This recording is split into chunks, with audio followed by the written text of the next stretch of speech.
Emas terbukti menjadi ubat boros berbelanja. Tuan-tuan, ramai orang boros berbelanja. Setiap bulan tuan-tuan, duit gaji habis untuk dibelanjakan tuan-tuan.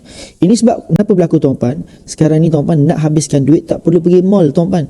Duduk di rumah pun boleh habiskan duit-duit tersebut. Sebab apa? Banyak shopping daripada TikTok, daripada Shopee dan sebagainya secara online saja tuan-tuan.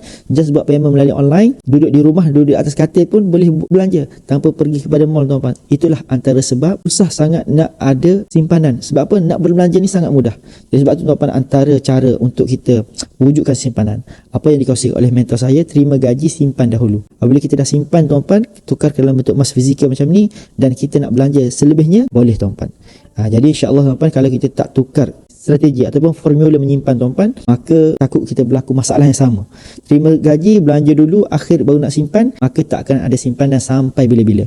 Tapi apabila tuan-tuan tukar kaedah, tukar konsep menyimpan, terima gaji, simpan dahulu, lebih baru belanja, insyaAllah tuan-tuan akan nampak perbezaan dalam kewangan tuan-tuan, di mana kewangan tuan-tuan bertambah banyak bulan demi bulan, insyaAllah. Nak saya bantu tuan-tuan mula simpan emas bersama dengan Public Gold, boleh DM saya akan bantu guide sebaiknya.